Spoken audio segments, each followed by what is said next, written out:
Okay.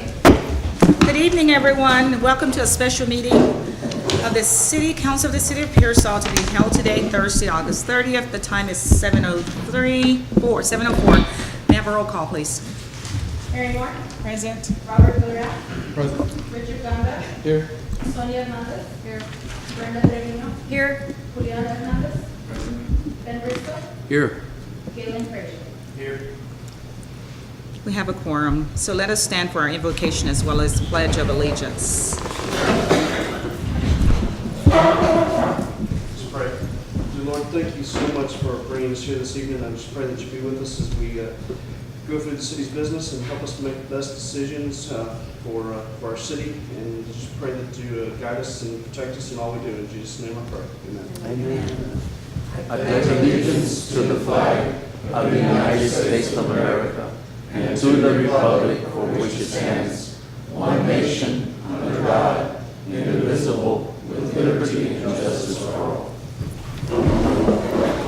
Item 4A, public hearing.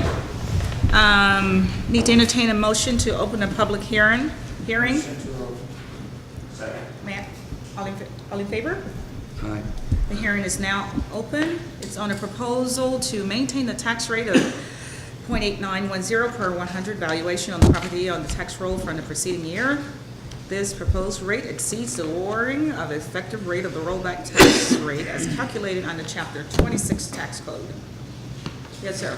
Madam Mayor, Council, you have to stick with me, my voice line, this line will go out right in the middle of this. This is one of the first of two tax rate hearings that we're required to have as part of the budgeting process. Originally, we had believed that we were not going to be required to have these because we weren't increasing the tax rate, we're proposing an increase in the tax rate. However, because our sales taxes were slightly higher in 2017 than they were in 2016, that meant that our effective rate actually went down like 0.09, I think it was 0.09 cents or something. So the proposed tax rate is 0.0009 cents higher than the effective rate because of the increase in the sales tax. So it's the exact same tax rate. So we are required to have two because it is above what we consider the effective rate is calculated this year.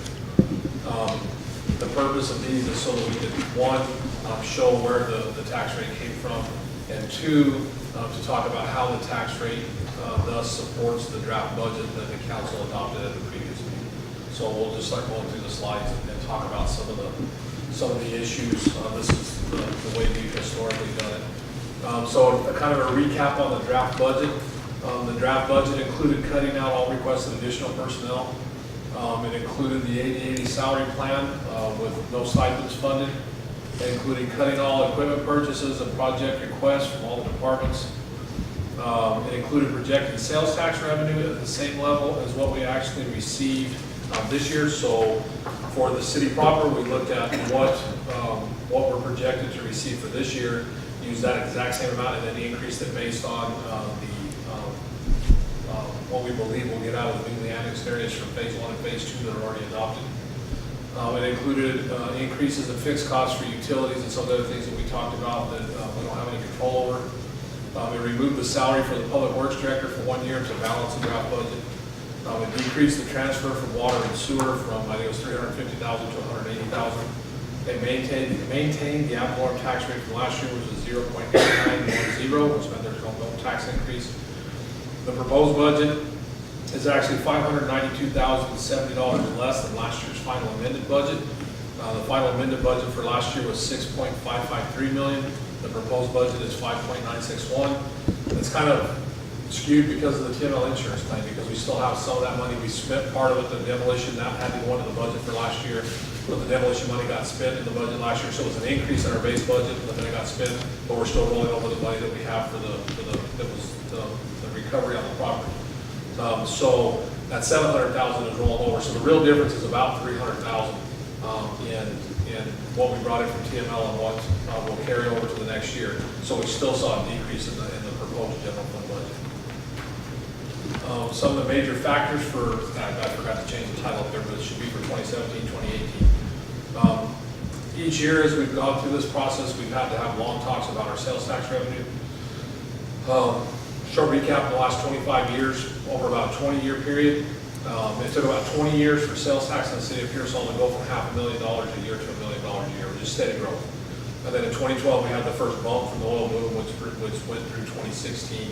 And we saw sales taxes actually go from $1 million in 2012 to over 3.5 million in 2015, and then start to fall back off. So we went this real gradual curve up to $1 million, then we had this huge jump real quick up to 3.5 million, and then we had a massive decrease on the other side back down to a little bit less than 2 million. And so for the first couple of years, it was pretty hard to have any clue where we were actually going to be on that sales tax curve. So the first year we projected pretty conservatively. We came out very close to what it was supposed to be. We added a little bit more to it this year, expecting to see that, expecting that we had hit the bottom of where we were going to be post-oil boom. And now we can start to see that steady growth again on the other side. And that's what we've seen based on what we projected. We actually we're a little bit above, a little bit above what we projected at the start of the year. We made a few budget adjustments during the year where we included that in the draft budget. So the final number that we ended up with for sales tax for year is going to be very close to what we're actually going to end up bringing in.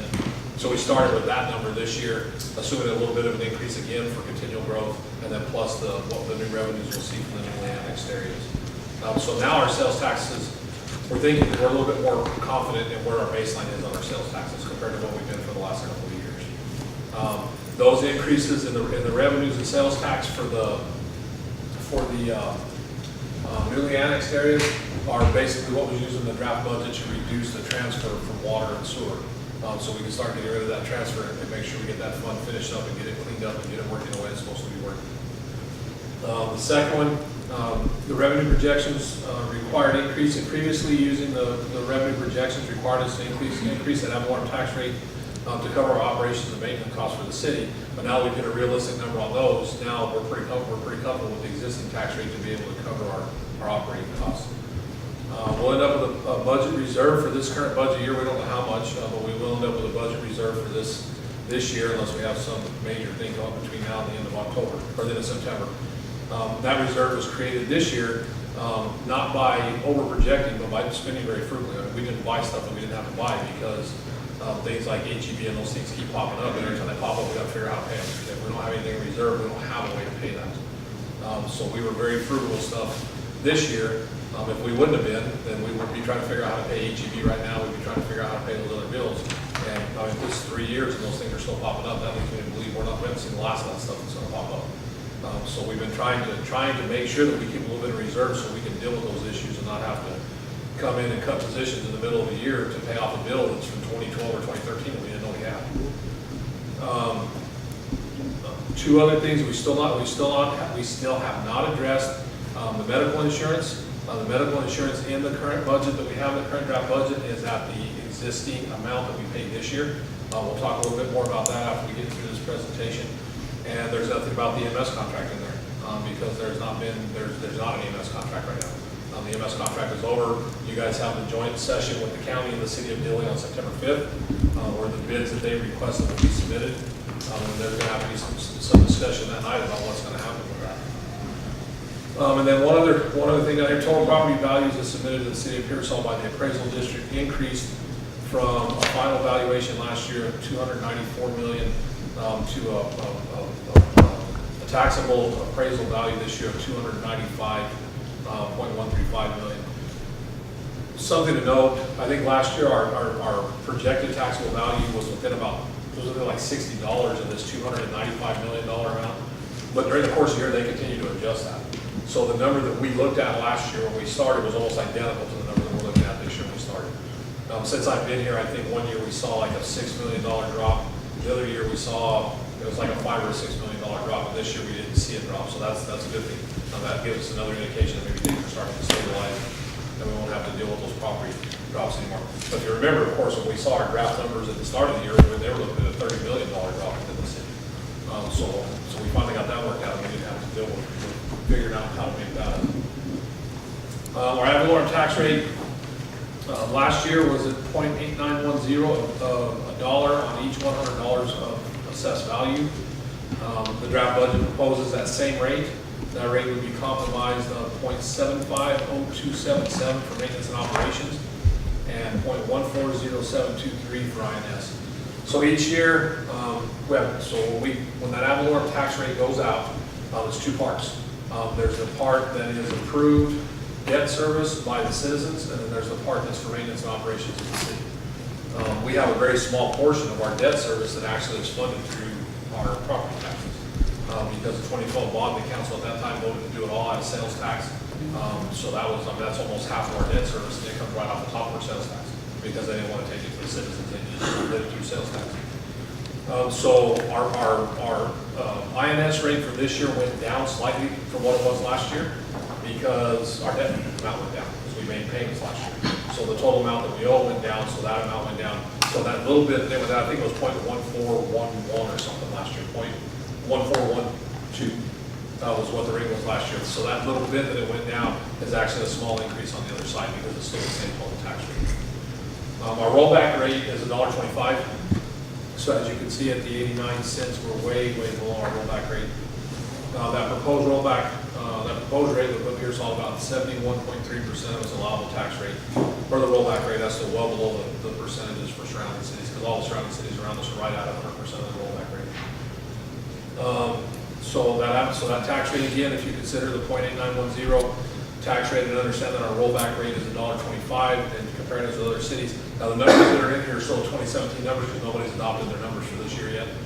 But those 2017 numbers, you can see the city of Dilley was actually above their rollback rate at 109%. Uvalde was at about 97%.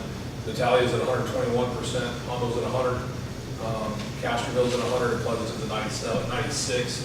And we would be at 71.3% rollback rate. Yes. What was the rollback rate last year? $1.10. It was $1.10. And what accounts for the difference? And the rollback rate, because we had an increase in our taxable rate last year, because we still went up in our taxable rate from 80 cents to 89, then that increases on the top end of next year. It's assumed the tax law in the state of Texas assumes that a municipality is going to increase up to 8% per year to cover costs. So that kind of gets built into it every year. Because our sales taxes didn't have a huge increase, that would make up part of it. We didn't see a large increase. Obviously, we didn't see a large increase in taxable value, so that would make up part of it as well. So it is calculated at $1.25 by the tax collector, by the tax assessor. Still, go back one slide. Go to the last slide.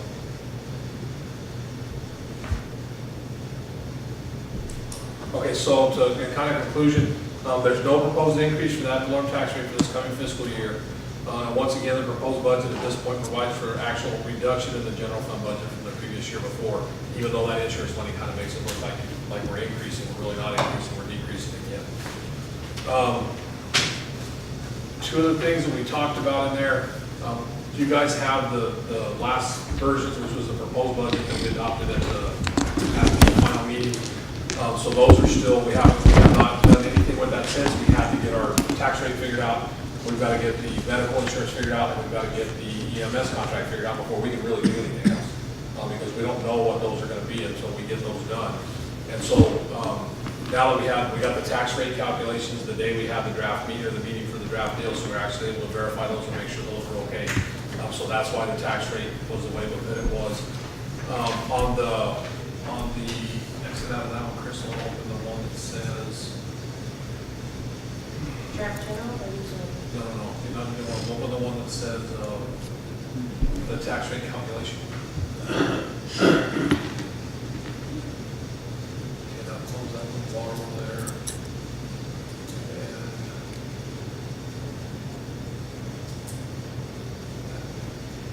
So this is the form, you guys have this form in your packet. This is the form that we get from the tax collector every year. It comes in and tells us, I think this the calculation of how our taxes are calculated, what our tax rates are that are calculated for the year. There's some numbers that are highlighted on your form, because those are the numbers that really pertain to us when we look at doing the tax rate for each year. The first one that's highlighted up there is at number 3, which was our adjusted or our number 4, which was our total tax rate for last year, which was that 0.8910. It's listed up there. From that point, line number 4 down to line number 25, those are where they do all the calculations to determine what our effective tax rate is. So our effective tax rate is the tax rate that we would charge when we would collect the exact same amount of money in ad valorem tax in the coming year as what we collected in the year before. So they go through the calculations. That's what we come up with. Our effective rate is the 0.89, or is it 0.890150. So it's a difference of about 0.09 cents. The reason for the difference, again, our sales tax numbers were slightly higher than they were the previous year. And remember, on our sales taxes, we collect 1.5% on sales tax. The first 1% that we collect goes to general operations. The second 0.5% that we collect has to be used to offset property taxes. So that's roughly $667,000 of that last 1/2% that we collect has to be taken into account into this to offset property tax, because that's the way the legislature allowed it. So every time our sales tax goes up, then our property tax has to come down to match it on that 1/3 of the total tax we collect. So that first penny that we collect, they can go through the roof, and it doesn't affect our property taxes at all. Doesn't change anything about how our property taxes are collected. But that last 0.5% or last 0.5 cent that we collect does have a direct impact on the property taxes that we collect. So in those years before, when we went from 2 million to 3.5, obviously that has a $500,000 impact on this the next year, and so tax rates were forced to be lower. And that's one of the problems with the way the system is set up here, especially if you're in a boom town like what Pearsall was 3 years ago.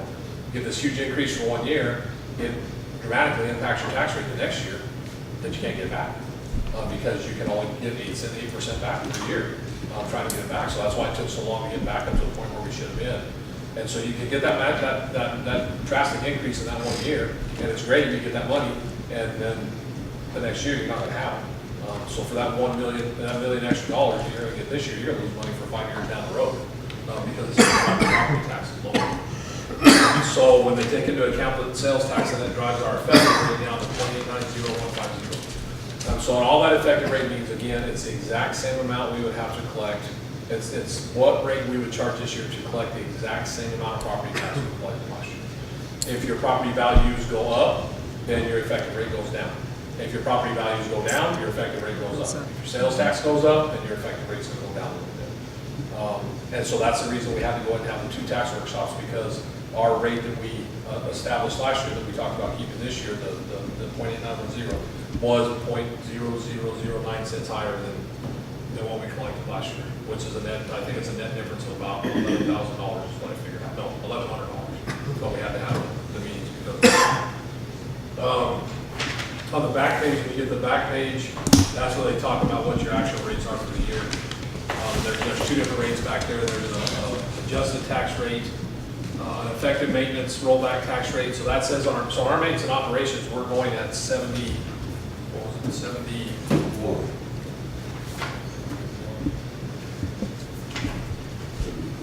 75.0277 is what we have in the tax rate for maintenance operations.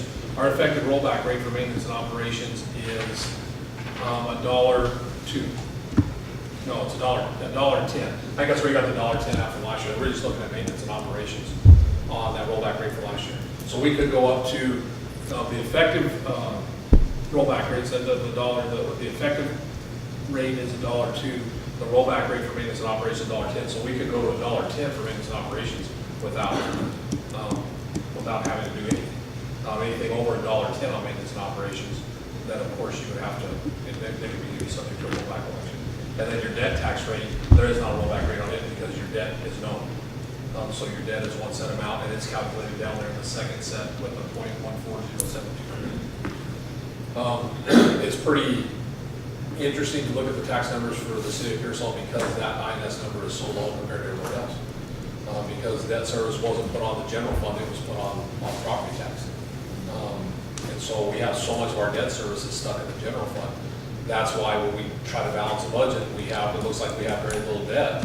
When we try to balance a budget, we have so much of our debt services coming out of the general fund, it makes it really hard to be able to properly fill departments or get the number of positions we need or whatever else, because we're paying for projects for the next 25 years funded by previous council out of that general fund rather than funded in the way it should.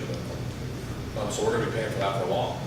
So that kind of elevates the property tax rate on the other side, because you have to be able to pay for it somehow. So out of that 70 cents, that 0.750277, the first quarter of that goes to debt service. That's not even real maintenance and operations, that's actually debt service. Because we have to pay that 2012 bond and 2012 loan. So they don't come out of this, so they have to come out of that. So what we're actually collecting for maintenance and operations isn't the 0.750277, it's right at 50 cents is what we actually collect to run the city. Other than what's collected on sales tax. Okay, so any questions on how the tax rate is calculated, or where it comes from, or anything on the tax rate? Pete, last year, didn't we have trouble with that rollback rate as calculated by the county? Was that, didn't that vary? It did, but this year it didn't. And so I guess the question is, we're comfortable that, and we went back to someone that created that formula and had them double check, is that right? And we double checked it this year. Because that bit us, as I recall, last year, so are And we? we double checked it. Okay, so we're good. We're good. We're good. We're good. If you're not changing your tax rate, you're always good. So there wasn't much to double check this time.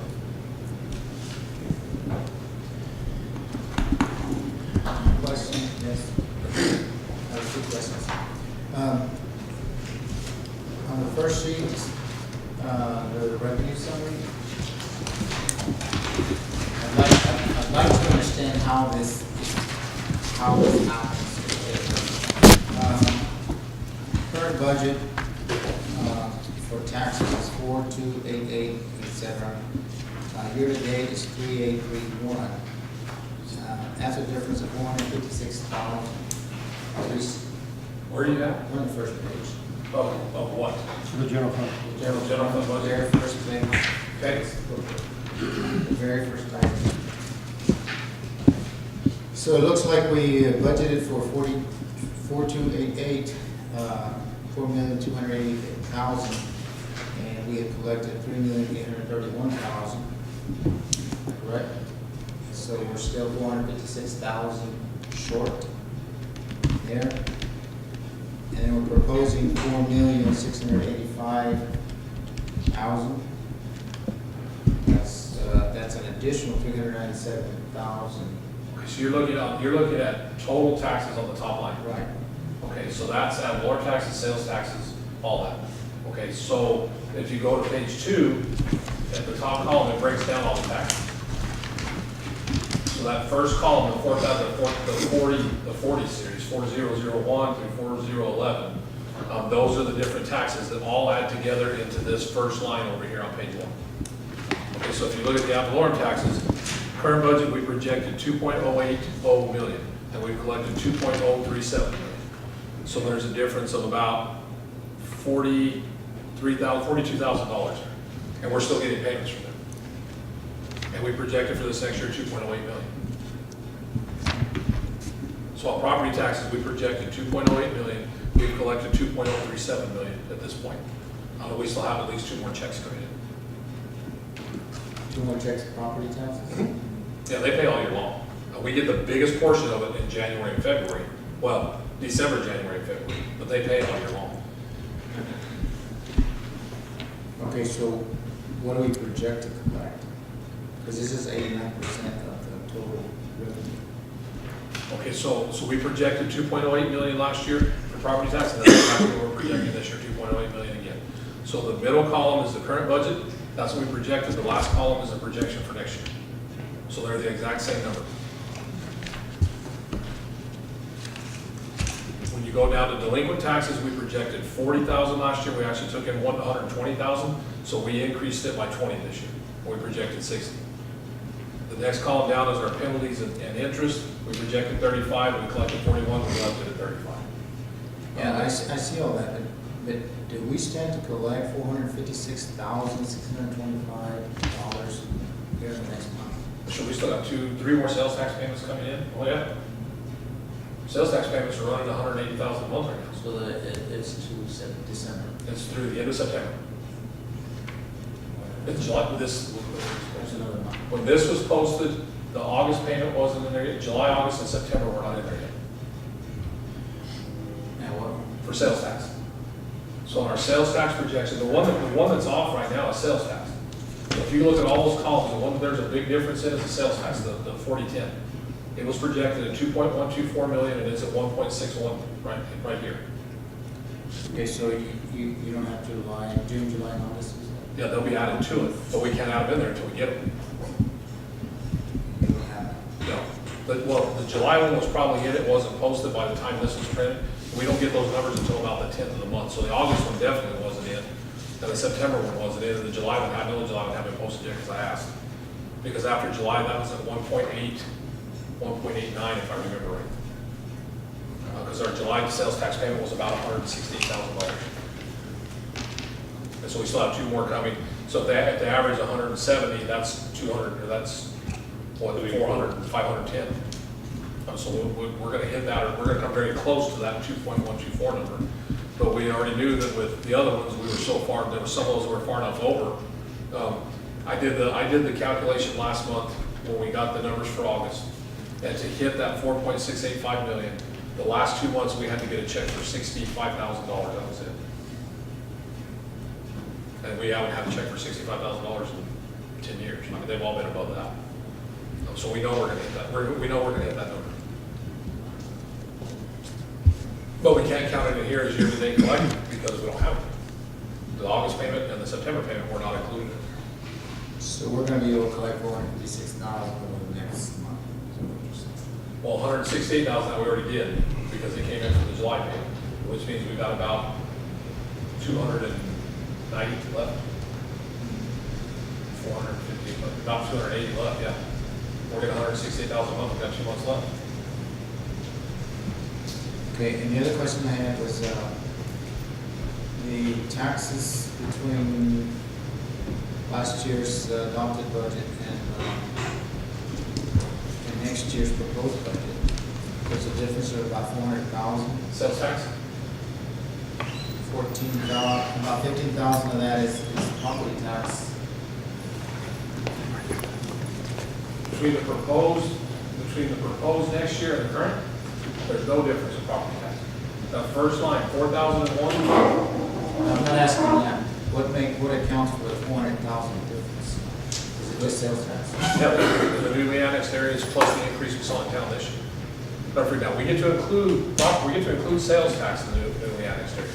So all that stuff that we've annexed, they start paying taxes October 1st. City sales tax goes into effect out there October 1st. We're working with the comptroller's office right now to get them the business names and numbers so they can get on contact now and start paying. So what's that sales tax projected? Well, so we talked about this in the one meeting. We looked at it originally, an increase in sales of about, our total sales, I'll have that thing here. We went over this at that one meeting. Our total sales in the city is like 450 million. And we looked at that out there being like maybe 40 million. And it's about a tenth of the size, but we have four of the biggest businesses that will be in town are out there. You got Mummy's, you got Helena, you got Ingram, and some other ones. And so I think we looked at about a 10% increase in total sales value at first, and then we went back and looked at it. It's like, well, that's got to be way too low because it's probably not even enough for one of those businesses. So we doubled it when we figured out we had the other problem. So we could try to get it. We were going to project it. What we talked about in the draft was projected extremely conservative, waiting until we saw the first few payments and seeing what the true difference was, and then we could always go back and amend the budget and add something else back in. But to try to get these first two draft budgets balanced, we went ahead and tried to get it a little bit closer to what it would actually be. Sales at Helena and Ingram themselves. I mean, Ingram's the regional distribution place for this whole part of the state. Ingram is too. Their sales have got to be tremendous. Do we know what their sales are? No, we don't know what their sales are. We don't. No, but they're more than, they're going to rival H-E-B and Walmart, if not way above. So the numbers that we projected from that, I'm comfortable with what we projected. Is it possible to find out what their sales are? Unless they'll give it to us. You can't go on the comptroller's website and look at it. You can't find anything on there. If we go to those businesses and ask them, they could give it to us if they want to. I doubt they're going to. They're not very happy with us right now. So we're projecting 2.5, right? For total sales tax, Right. we're projecting an extra 2.5 million. That's correct.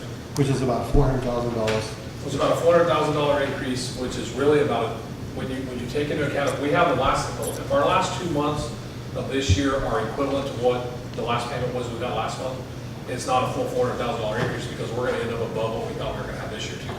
And that doesn't include, so that 400,000 wouldn't include any growth within the city either, any additional sales tax within the city. And we've seen the last 2 years it go up a little bit every year as well.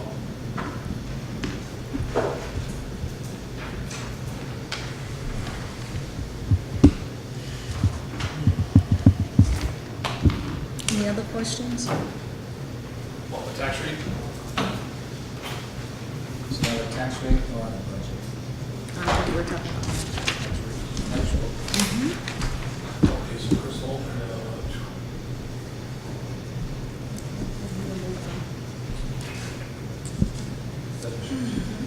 okay, so the last thing that I want to pull up here, because we might take a little bit of time to talk about this. This has come up, we've talked about this in the last 2 or 3 meetings, and I've had some questions from some of you guys about the medical insurance. Bobby and I had a long phone call last week, I guess, about this existing contract that we have and what we can do with this existing contract, where we have an insurance agent of record for the city. We broke that thing down sentence by sentence and looked at it. Kind of a recap, I gave this to you guys in an email a couple nights ago or 3 nights ago, whatever it was. See if I can remember everything that we had in there. So last year, when we got our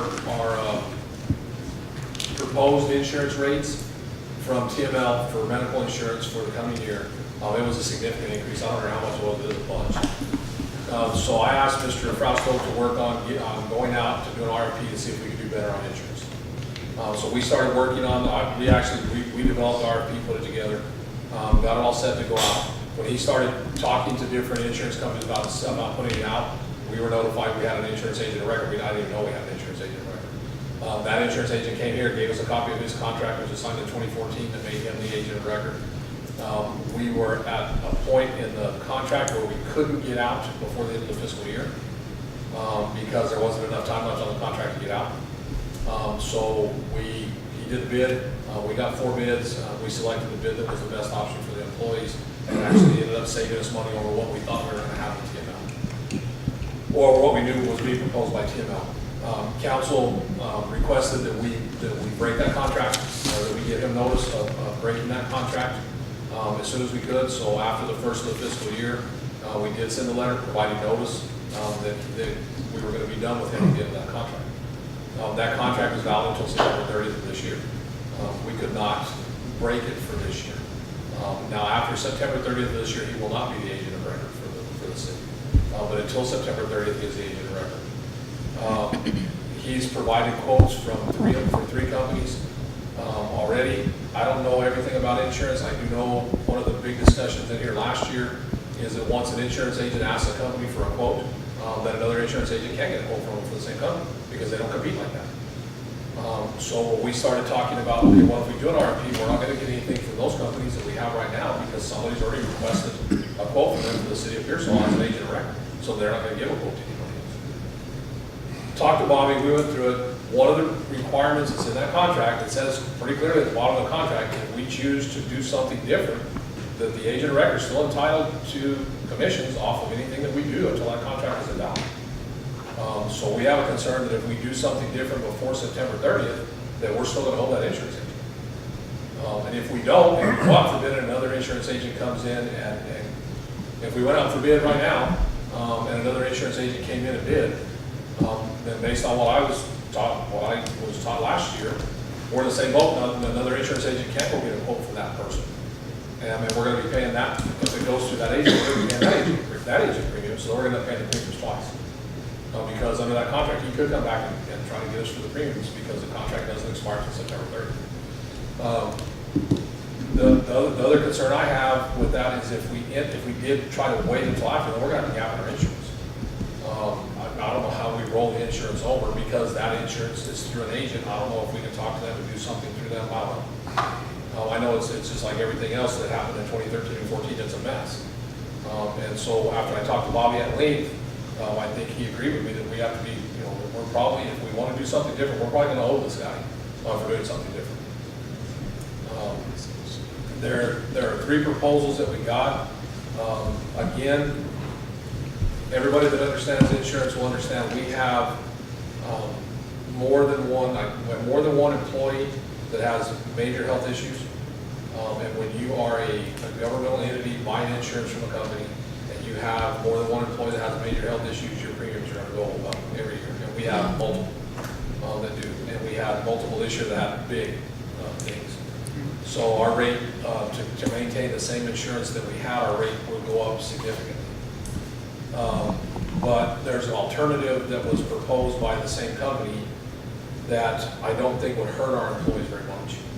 And it would only cost us an extra, I think it's $5,000 or $4,000 something over what we paid last year to maintain the insurance, to be able to get through this contract, not have to deal with any of that stuff anymore. And then after the first of the year, when we don't have a contract with somebody, then the council can make a policy decision as to whether we're going to have an agent of record. And with that agent, then we'll go out for an RFQ and we'll get an agent of record based on a proposal and not based on somebody just running in the door with an insurance policy because they were the one that was able to get the bid. And we do engineers, electricians, lawyers. You do everybody that's licensed by the state of Texas, you do with an RFQ.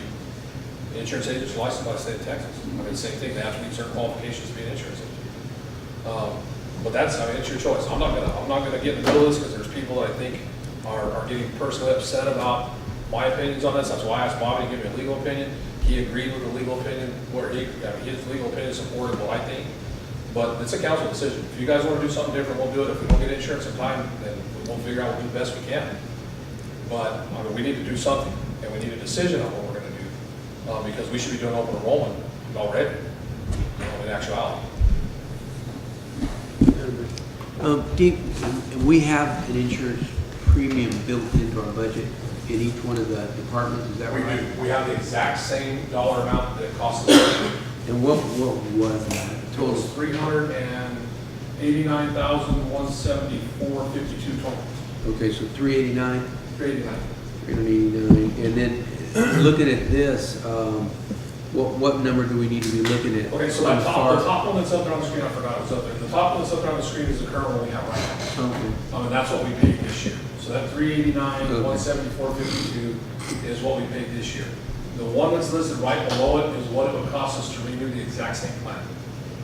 So that's 474,790. So it's an increase of 74, 84, about $85,000 to keep the exact same everything that we had exactly like it was. Then there's 2 alternates listed down below. One of them is the alternate through United Healthcare again that changes a lot of things actually. It reduces copays on on primary, it increases copays on specialists, reduces copays on prescriptions, increases the total out of pocket. One of the things that we really liked about the insurance this year, because it helped a bunch of those employees that were having some medical issues, but the insurance we had this year, your labs were included, you didn't pay for labs. This new one wouldn't include labs, obviously we use that a lot. So it wouldn't include the labs with the copay, but then the gap picks up the labs. So that doesn't really hurt the employees. They gotta pay for it out of pocket, but they get it back. So the gap would pick up that. So, and then the TML alternate, which is what we had before, is listed down below, and we didn't have any problems with the TML insurance. You have a question? I have comments. Oh. I'm a little upset regarding this issue because we did send notice to this agent that we no longer wanted for him to be our exclusive agent. After he was put on notice, we could have gone for RFPs with an effective date of October the 1st, and we could have gone out for bids because he knew that we had already put him in notice, and all the other agents, we would have published it. Everybody would have known that effective date would have been October the 1st. And this gentleman also knows that midnight on the 30th, that's it, he's done. We're done with him, or whomever. You know, we might have stayed with him fine, or maybe not, you know. But the thing is, what I'm a little upset about is I don't think we're getting what's out there, okay, other markets. He might be limited to like 4 or 5 markets, but he may not have Humana, he might not have Aetna, he might not have the other players in the health insurance. But if we would have gone out for requests for proposals on a timely basis, like 60 days, we wouldn't have been in this predicament.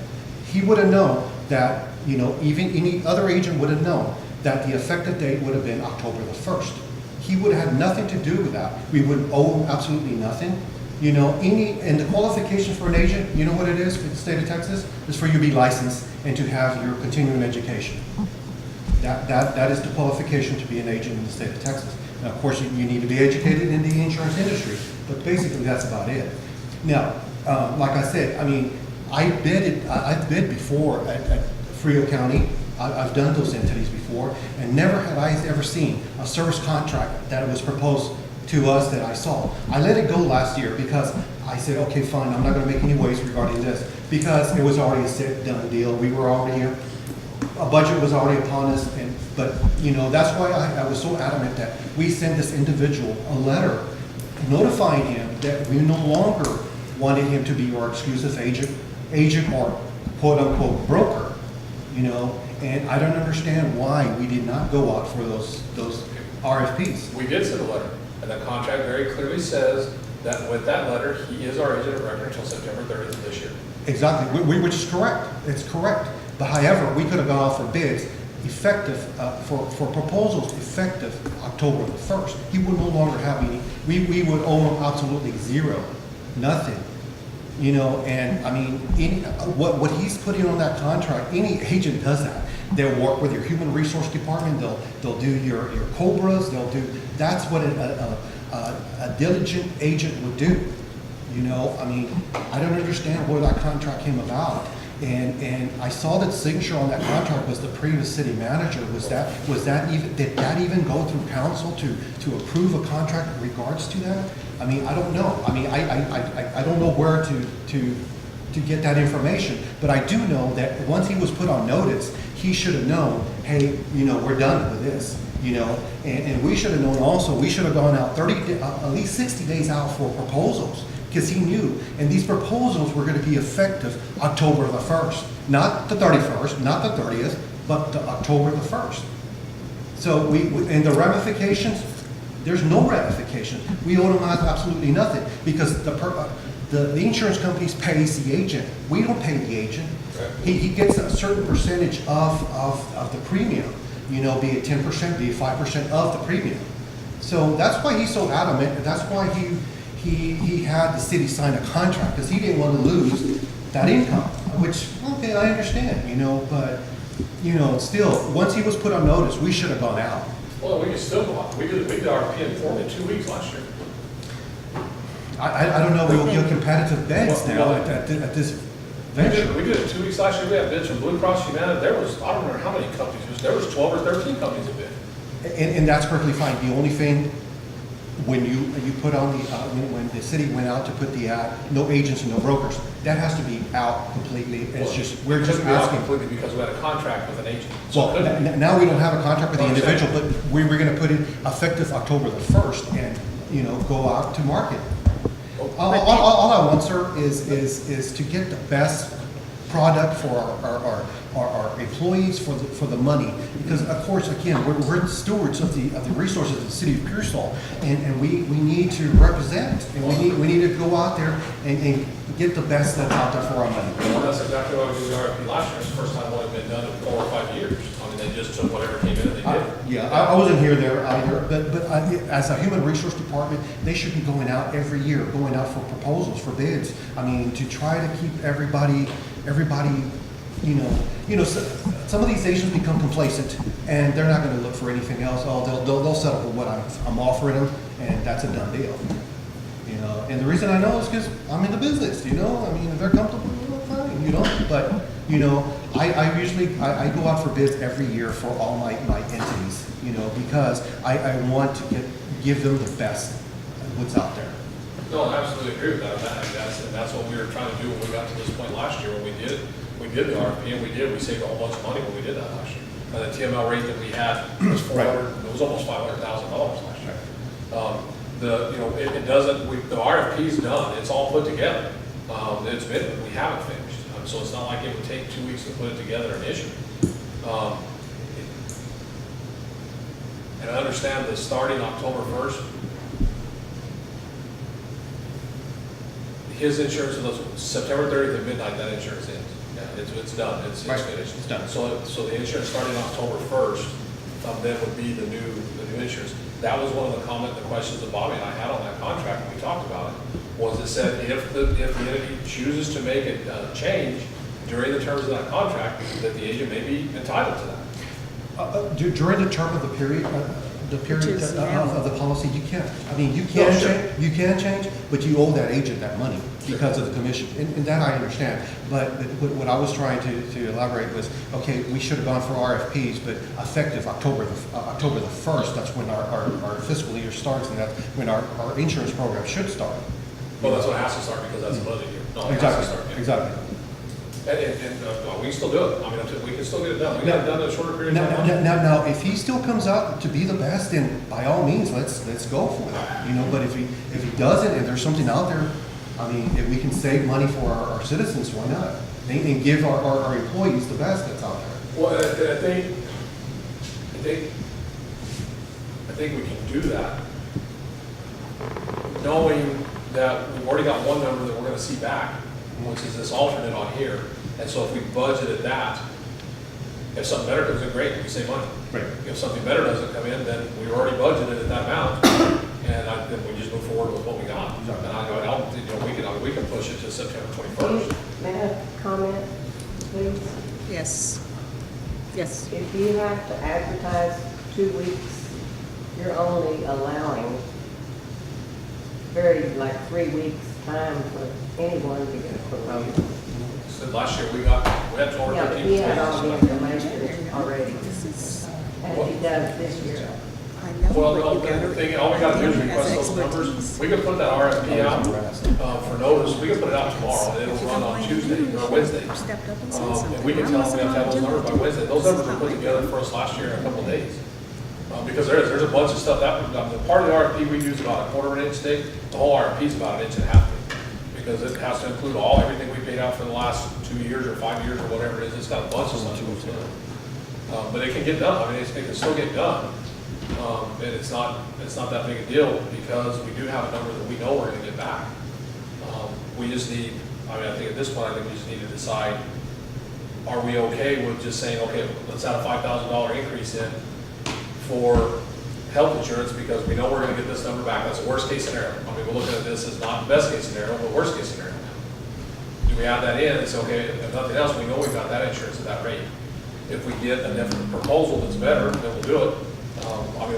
Last year we looked at Blue Cross Humana, they were way above what we looked at from United, way above. Edmund, don't even bring him up here. But there's only way to find out. I agree. Until you do the RFP, you're not gonna know. Somebody's gonna come back with something different. And we could go ahead and do open enrollment on this one. And if somebody comes back with a better bid, then we do an open enrollment real quick, we're done. We get 66 people do an open enrollment one day. Do we have the census already? Do we have the census, the loss runs? We have To put the everything packet together? except for the current year, because we saw all the information from the previous years that was in the one last year. So all we gotta do is get current year census. That won't take that long. And I guarantee you, they had to have it to run it. These companies had to have it to run, Yeah. so it's already done. So yeah, I think they get it put together, it's not that big a deal, getting it out. So you have one up there from TML, is that correct? There is one from TMO. So that means the gentleman that is your current agent has that information to submit to TML, or he did? Oh, I would have said they would have had to submit it to all of them. There's 4 of them, there's actually 3 proposals up there. And so it would have had to be, well, there's 2 different ones from United and then one from TML. So it had to have been submitted to both of them, that's the only way. Well, I guess maybe it wouldn't have been submitted to United because they would have had it, They already have it. but it would have to been submitted to TML. And who submitted it to TML though? He would, we did. So that tells me he has all the information to submit to other companies already. More Yeah, likely. but that information belongs to us, so all we got to do is request it. And he would have had the information for all the previous years because he did the RFP last year. So as the agent for this year, he would have got the information from United for 1 year, because all he would have had to do was that 1 year too.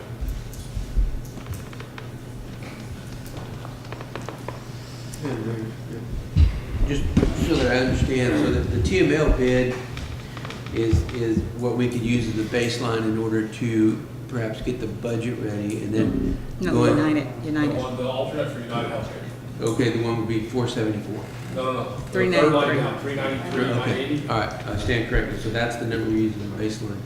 And then use, Robert's suggestion to go out RFQ right away and get those bids in as soon as we can, and look at those and see if we get If there's something better than a 393. better number that provides a comfortable level of service, so that we can move forward, and there's still time to accomplish that. Robert, you believe there's time to accomplish that between now and Well, October the I 1st? hope so. I There's a mean, little time, but, you know, we went a whole year. We sat here last year at this time with the same song. And went a whole year and we didn't get it done. And now we're pressed for time. Well, we sat here last year and redid the entire insurance structure. It's set for 5 years on that, and we redid the whole thing last year. But we put Newkirk on notice right away. We put Newkirk on notice at the end of this calendar year, or the end of this fiscal year, they were gone. We could have given them the letter last September, and it wouldn't have made any difference until September 30th of this year.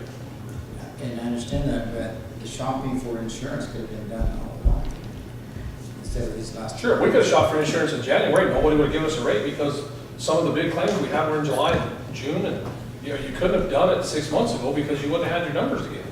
Well, let's see what we can do these last 2 weeks. We'll put it out. I mean, I don't have nothing against Newkirk. Like I said, for the record, I'm trying to do what's best for the community. I mean, and to try to get the best for our employees, basically, Absolutely. and for our money. Absolutely agree.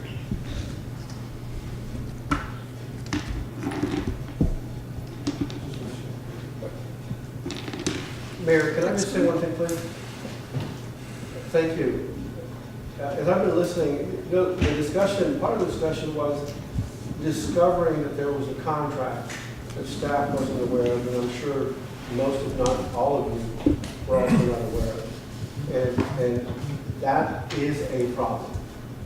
If you don't have the resources to have a purchasing department, a purchasing manager, a purchasing agent, or someone in charge of all of your contracts, it's going to be hard to find out exactly what you're obligated to on a regular basis. And that's why it's so important, you know, for the council, in addition to staff, to really engage with every single contract that comes before you.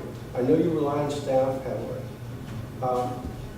Because when I talk to staff about contracts, Tink and I have had this discussion on multiple occasions, when I see something, the first thing I look at is to try to get you to be comfortable with the term.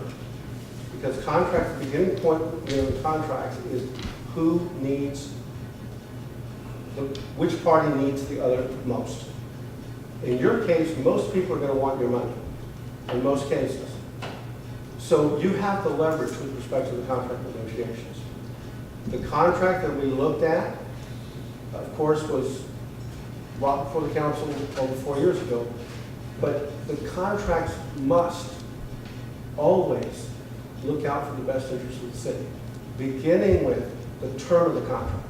The longer the contract, typically, it's either going to benefit you or it's not, and you've got to make that call. I like short-term contracts unless the benefit to the public is so clearly stated that you cannot pass up on. I had a city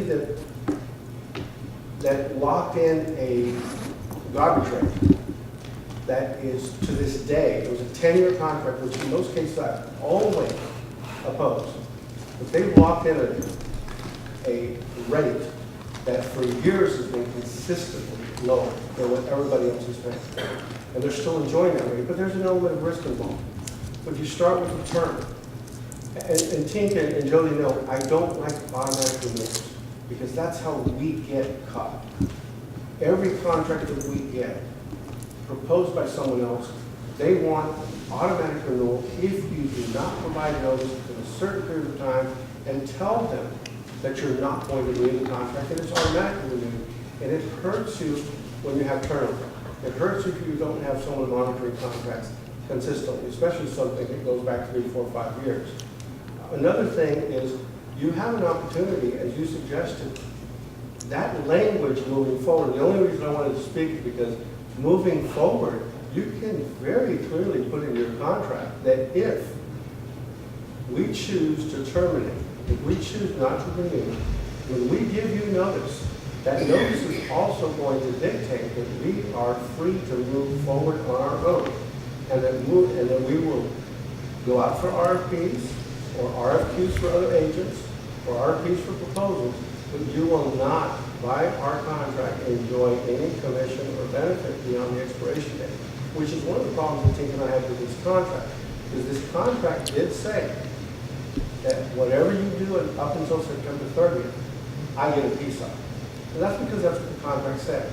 We can make sure in the future that no contract says that, which is if we put you on notice not to renew, or we're just putting you on notice if there's no renewal clause. We're just putting you on notice that whatever we decide to do moving forward with another agent, with other companies, moving on our own, you will get nothing. And we wouldn't be having a discussion like this today. Our limitations were really based on a contract that the previous council approved and locked into those terms, which did not favor the city. But moving forward, the contract, you have an ability to move forward completely on your own or with another agent of record. But in any event, my suggestion is the contract be drawn in such a way that you give yourselves maximum flexibility. Anything that you would want, short terms, no automatic renewals, when we give you notice, or regardless of whether we give you notice, the contract expires on its own, but if we give you notice prior to expiration at whatever time, then you get nothing beyond the benefit. And that would take care of this situation. We discussed, as Steve just mentioned, we've got options moving forward. We just wanted to be able to make sure that whoever's involved currently was not going to be able to sue someone else and then drag us in, because it's between agents, but we still get potentially dragged in to a fight between agents where there's money involved. We just want to be as clean as possible. But we staff, and of course, I'm always ready to help, but ultimately, you approve every contract that comes before you. Otherwise, we can't commit not to get those funds budget or otherwise. We can draw whatever, we put whatever language we need to protect the city as much as possible in those contracts. Thank you for listening.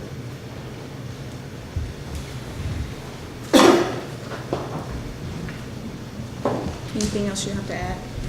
Yes, so just, if you go back to that, the general fund front page that Will was talking about a while ago, if we determine that amount that we just talked about, that is the worst case scenario, then down there on our bottom line, revenues over expenditures for our proposed budget are, right now we have about an $8,000 cushion. And then so the worst case scenario is our insurance going to go up $5,000. I mean, we still have about a $3,000 cushion. So that means the worst case scenario on that, we know we got medical insurance covered, and we still have $3,000 left. So the next time that you guys are going to meet is going to be September 5th in the joint work session with the county and the city of Dilley on the CMS contract. And so now we just want you guys clearly to understand when you go in there, there's $3,000 in that draft budget, and you guys are going to talk about the EMS contract. So whatever is agreed to there that night, we're going to figure out here. That's just what I wanted to make sure everybody got tonight. That, I mean, everything that we got to do, we can do, but that EMS contract's going to be, it's going to be a stickler, especially if that thing comes in where I think it's going to come in, and they want the same percentage from us. We're probably talking $300,000–$400,000 a year. That's a big difference. So I just wanted to make sure that everybody understood that before that meeting on the 5th. That's a lot. And of course, the EMS contract was not included in last year's proposal because we took it out. The county agreed to pay the portion before we did the draft budget, so it wasn't even included in it. Okay.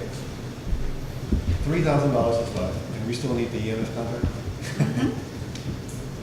Now, once we figure out what's gonna happen on the 5th, once you guys have, you guys are gonna make a decision, that's your job, to make a decision. That decision is, yeah, we're gonna participate in it at this amount, and then our job is to come back and try to show you someplace where we can try to cut it. But that's the next, I just want to make sure everybody got that that's where we were at that point.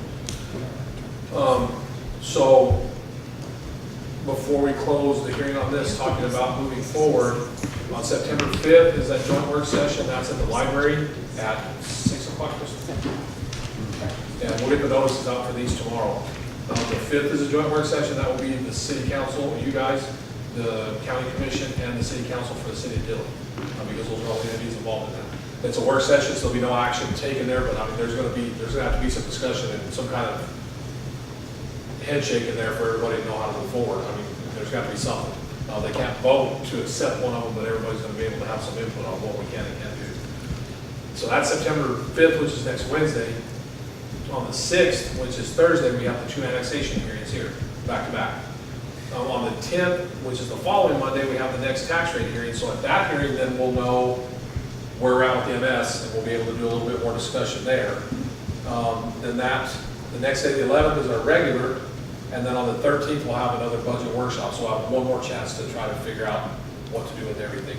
Right now, we have adoption, and the adoption meeting set for September 17th, that can be moved if we need to move it. We'll make that determination on the 10th or 11th or 12th, somewhere in there. 10th or 11th or 13th.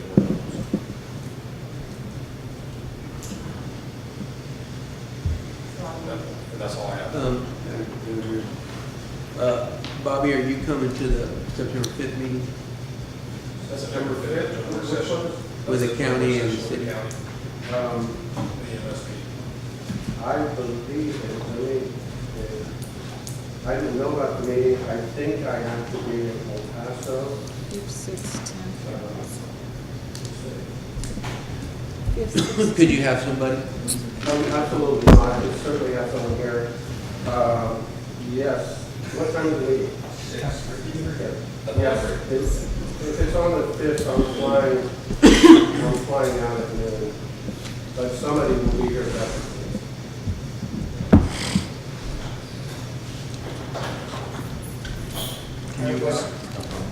Did you say the 5th, 6th, 10th, and 11th? It is the 5th at the library at 6 o'clock. The 6th here at 7 and 7:30. That's the 2 annexation hearings on phase 3. The 10th here at 7. The Okay. 11th here at 7 for the regular, and the 13th here at 7 for the budget workshop. 13th. Okay.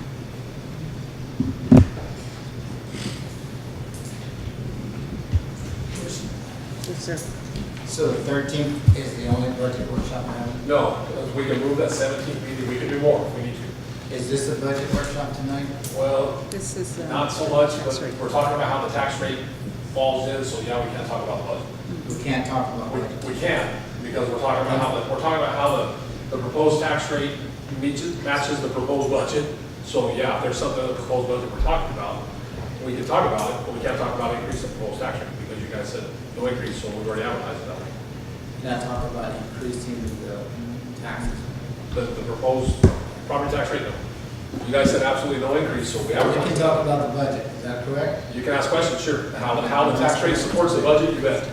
The budget, the current budget, it looks bleak, and we haven't even, and then we cut out additional personnel, which I thought we would be able to get in at that. Well, and next year when we get the property tax annexation, we will.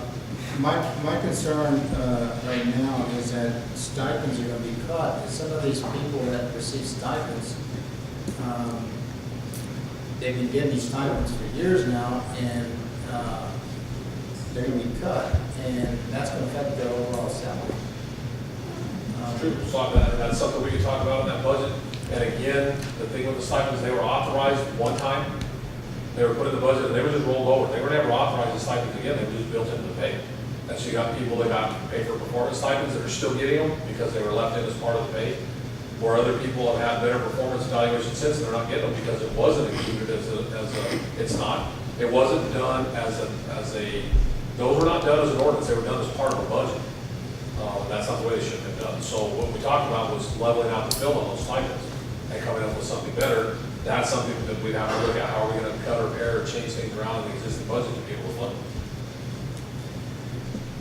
Well, so I'd like to hear from the department heads on their input on the budget and, you know, what they're looking at in terms of how this is going to affect them, because, how it's going to affect the departments, because it seems like we're trying to do more with less in terms of money.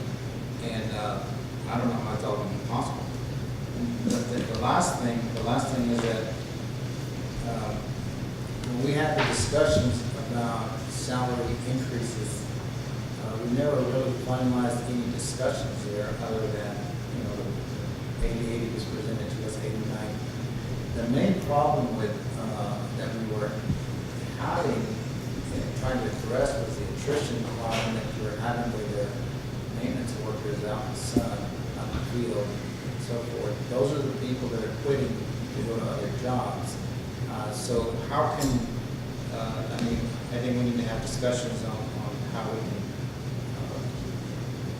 maybe help them out, you know, because at the 80%, most of them are not going to get much of an increase according to the chart that's there. You know, and so it would seem prudent to me that if we're trying to address attrition problem, because we're losing workers to other, the county, the city, so maybe we want to address that and really the stipends issue, I have a real concern with that. That's going to lower a lot of salaries quite a bit in some cases. People they've got their certifications, whatever they have to do to get that skill level. That's why some of them got stipends. I think we would need to look at all that. But I would like to hear from the department heads. I don't know, towards the council. I agree. Because that may help us to determine how we need to clear out budget issues and so forth. Madam Mayor. I concur. I'd like to hear from the department heads as well. But two, you know, I think when we, at the appropriate time, the 13th perhaps meeting, I agree. I think we ought to bring that salary thing to the forefront. But really, before we hammer on that a lot, and then we all have an opinion on it, we really need to see where we are, you know, with the EMS and the insurance thing. I think the insurance thing, we feel pretty comfortable. We got some resolution, Robert, thank you, and some other things. So I'm feeling that we do have an out on that, but the CMS thing could change everything. And so, but the good news is we'll know before the 13th what that's going to look like, and then we can bring all that stuff to the conversation, talk about salaries, have department heads talk, and then we just got to wait, you know.